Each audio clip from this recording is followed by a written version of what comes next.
مرحبا أهلا النوادي. Kemudian para nabi ini seluruhnya diberikan keahlian di dalam menyampaikan sesuatu kebaikan, menyampaikan wahyu. Nabi Ibrahim di antara para nabi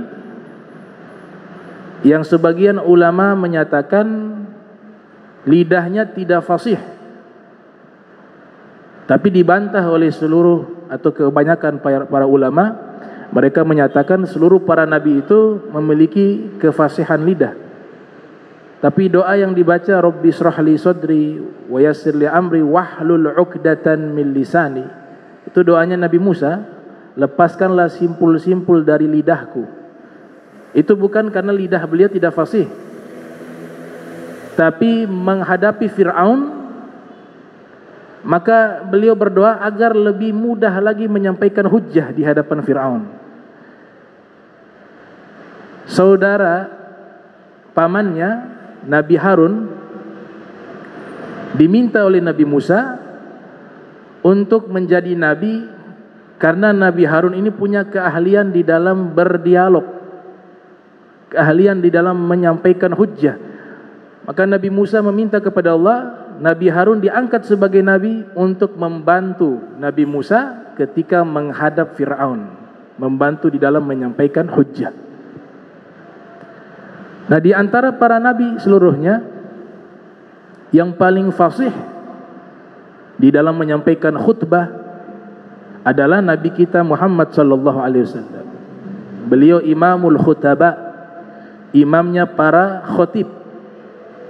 Rasul sallallahu alaihi wasallam bahkan sepanjang perjalanan dakwah beliau selama 23 tahun, beliau sudah berkhutbah kurang lebih 574 kali khutbah.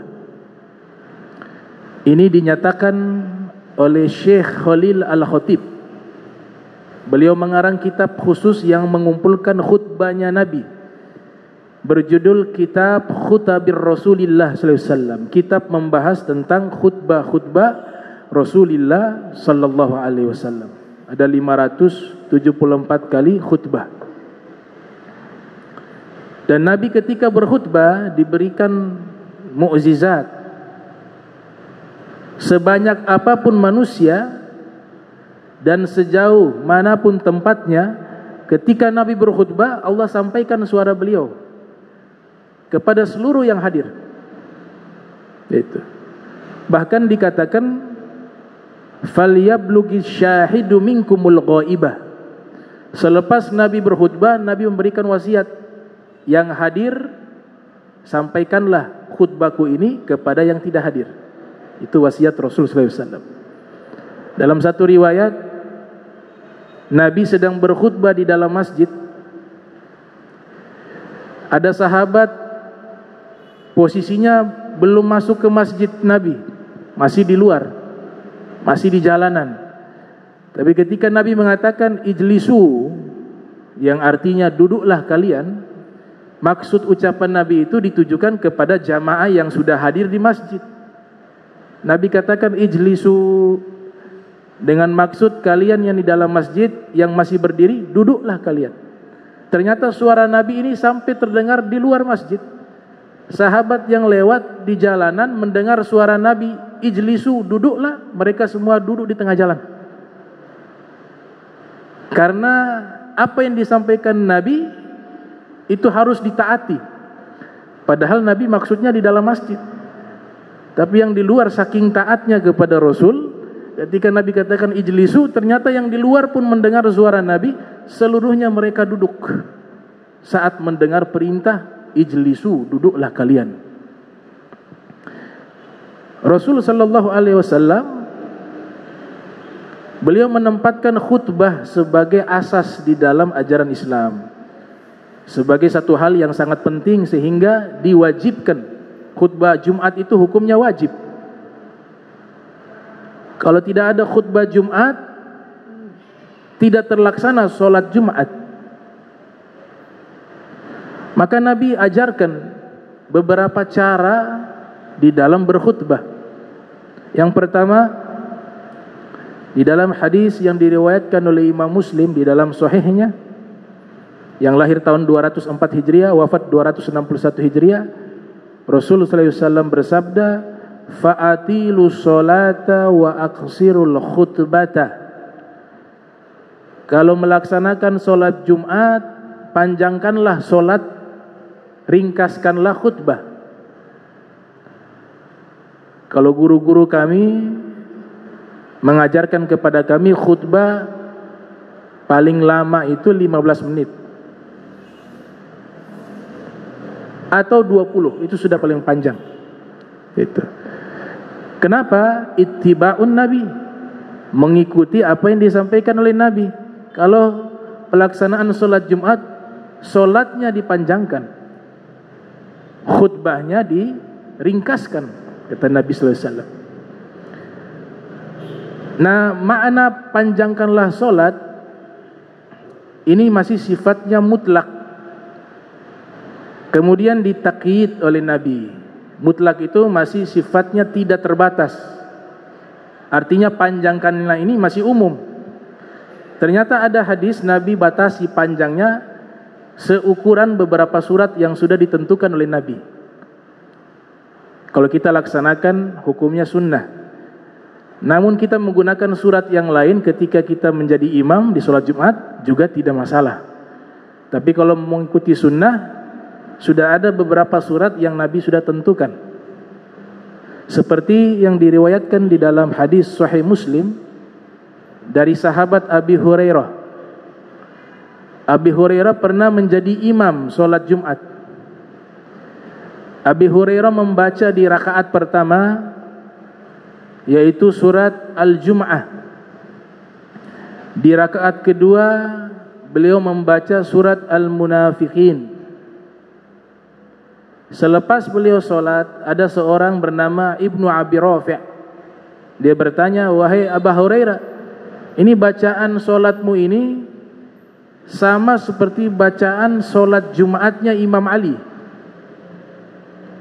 Saya pernah menjadi makmum, Imam Ali menjadi imam ketika pelaksanaan solat Jumat, dan Imam Ali persis membaca surat yang engkau baca, yaitu rakaat pertama di solat Jumat yaitu surat Al-Jum'ah, rakaat kedua surat Al-Munafiqin."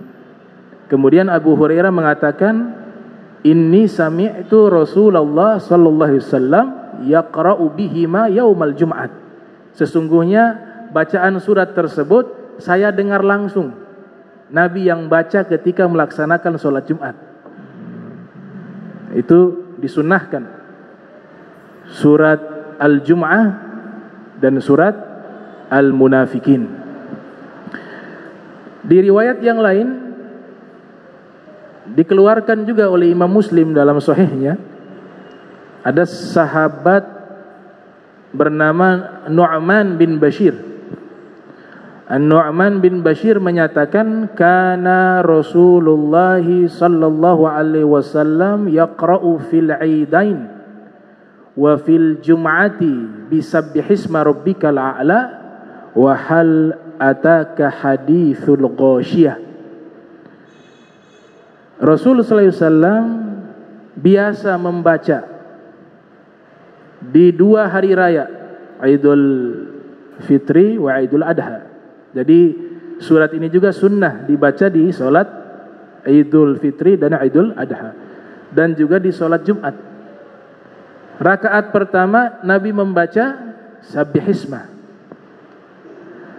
Rakaat kedua Nabi membaca Hal ataka hadithul ghasyiyah. Nah, ini yang maksudnya panjang ini.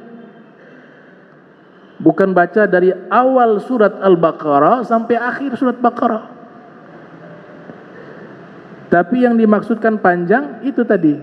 Nah, ini yang perlu jam'un nusus fi fahmin nusus. Memahami satu hadis tidak cukup, tapi harus dihimpun beberapa hadis baru bisa paham. Seperti hadis tadi, Nabi bilang panjangkanlah. Kalau kita ambil satu hadis ini, maka para imam yang juga hafiz misalnya Al-Quran, dia bisa saja baca surat Al-Baqarah dan dia katakan sunnah. Kenapa? Nabi bilang fa'atilu sholata, panjangkanlah sholat Jumat. ternyata ditakyid, dibatasi oleh Nabi. Durasi panjangnya itu surat-surat tersebut. Surat Al-Jum'ah, Al-Munafikin, dan surat Al-A'la dan Al-Ghasyiyah. Itu. Ini gambaran memahami hadis Rasul sallallahu alaihi wasallam. Makanya kita ikut para fuqaha. Para fuqaha sudah menyatakan di dalam kitab hukum-hukum tersebut, ya kita ikut. Dan mereka lebih paham akan hadis Nabi. Mereka lebih paham akan Al-Quranul Karim. Nah, kemudian Rasul sallallahu alaihi wasallam digambarkan ketika menyampaikan khutbah, disebutkan oleh sahabat bernama Jabir ibni Abdillah, dikeluarkan oleh Imam Muslim di dalam sahihnya, kana Rasul sallallahu alaihi wasallam idza khataba, Nabi sallallahu alaihi wasallam ketika berkhutbah, ihmarrat ainah, mata beliau merah, wa ala sautuh, suaranya tinggi, keras, washtaddal ghadabuh, dan ketika membahas tentang hal-hal yang mengekspresikan emosi, beliau menunjukkan emosi tersebut. Jadi sunnah khutbah itu harus suaranya lantang. Tujuannya diantaranya menghilangkan ngantuk dari para makmum. Kalau bismillahirrahmanirrahim, alhamdulillahirrahmanirrahim, itu semua tidur. Bahkan khotibnya bisa tidur kalau terlalu pelan. Tapi kalau dia berapi-api, itu sunnah itu dalam khutbah. Dia semangat, suaranya keras, maka makmum yang tadinya mengantuk, hilang ngantuknya. Kayaknya Sayyidina Umar bin Khattab mengatakan, saya lebih senang zikir suara keras. Kenapa? Mengusir setan. Sayyidina Abu Bakar mengatakan, saya lebih senang zikir tidak bersuara, suaranya pelan, karena saya lebih khusyuk. Sahabat ketiga mengatakan, saya senang kadang-kadang suara keras, kadang-kadang pelan. Kemudian Nabi katakan semuanya benar. Baik. Jadi mata beliau merah ketika berkhutbah, ala sautuhu, suaranya tinggi, washtaddal ghadabuh, dan beliau ketika sedang ekspresi marah di dalam penyampaian khutbah, beliau tunjukkan itu. Nah, itu khutbahnya Rasul sallallahu alaihi wasallam. Dan di Masjid Nabawi gak ada yang berani khutbah. Rasulullah yang khutbah. Khotib tunggal waktu itu.